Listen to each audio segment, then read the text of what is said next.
제가 이런 말을 좀 드리고 싶습니다. 이재명 관련해서 지금 벌써 5번째 죽음인데 그 5명의 죽음에 대한 사람과 이유를 보면요. 유사성이 보이고요. 하나의 공통점이 보입니다. 결론이 나와요. 범인이 나옵니다. 범인을 한번 찾아보세요. 첫 번째, 2021년 12월 10일 유한기 본부장이 극단적 선택을 했죠.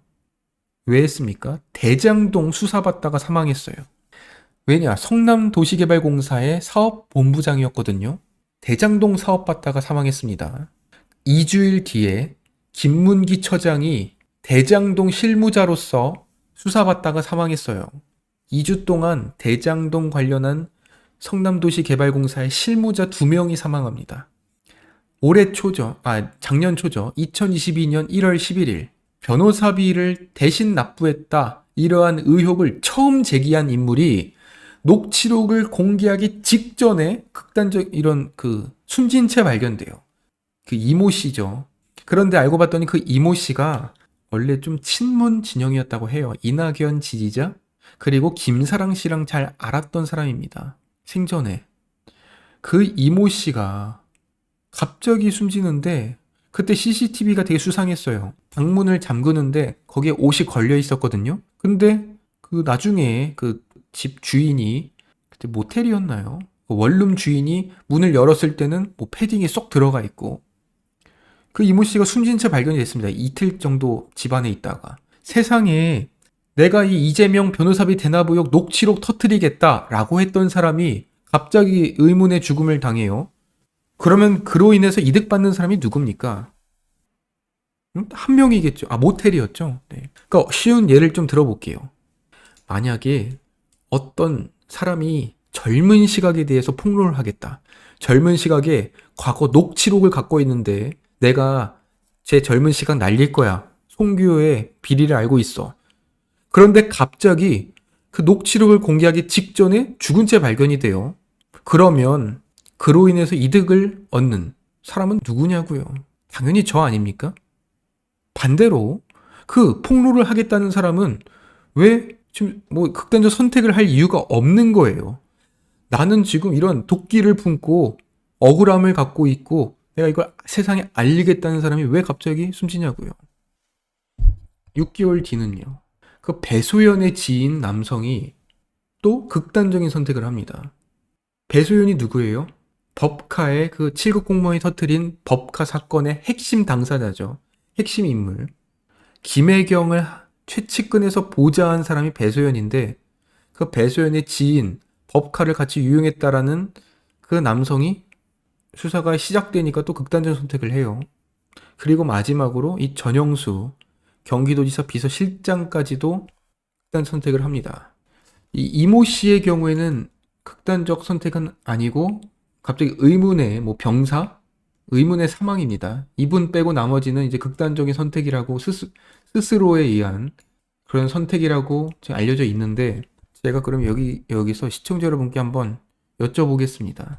이 5명의 죽음에 대해서 이로 인해 이득을 얻는 유한기 본부장이 사망을 하면 검찰이 좋습니까? 아니면 이재명이 좋습니까?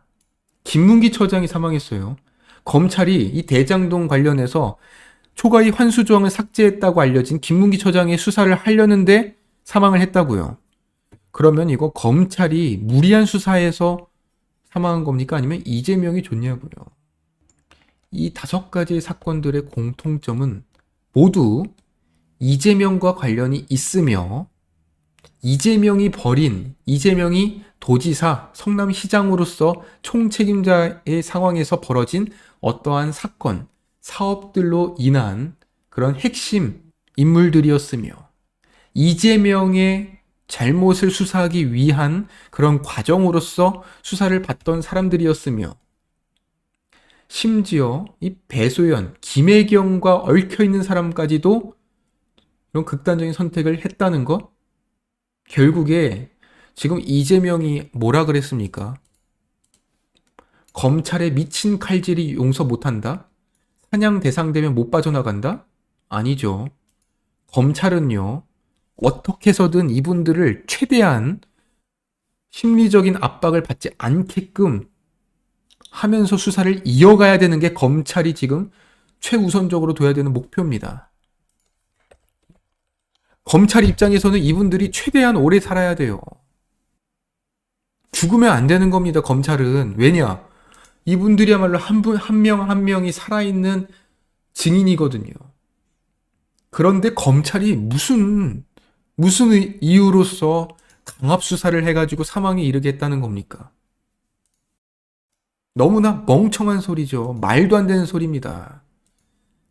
검찰이 미친 칼질을 했다? 그러면은 뭐 이분들을 향해서 갑자기 뭐 영화에서 보던 것처럼 갑자기 서류 파일을 머리에 팡 치면서 야, 너 지금 이재명 관련해서 지금 빨리 안 불어?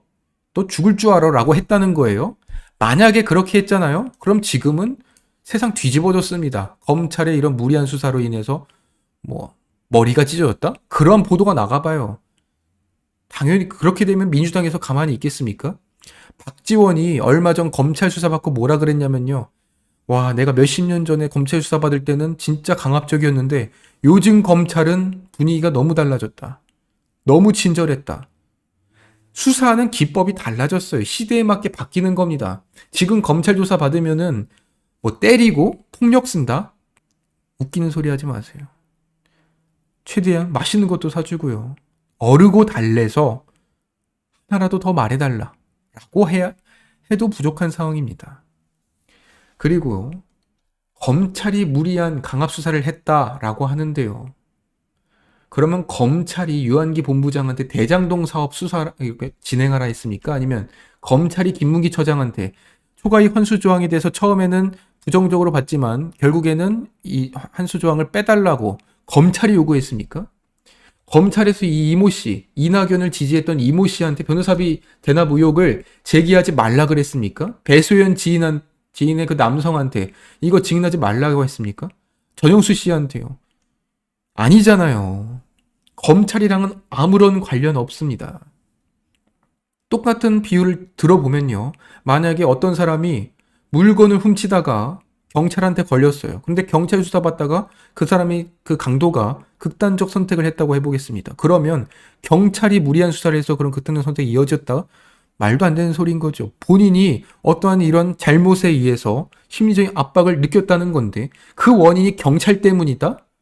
아니죠. 애초에 그런 일이 일어난 거죠. 그런데 그 일이 왜 일어났냐고요. 이분들은 하나같이 억울하다는 겁니다. 억울하다고요. 왜? 나는 시키는 일만 했는데 왜 내가 검찰 수사를 받느냐?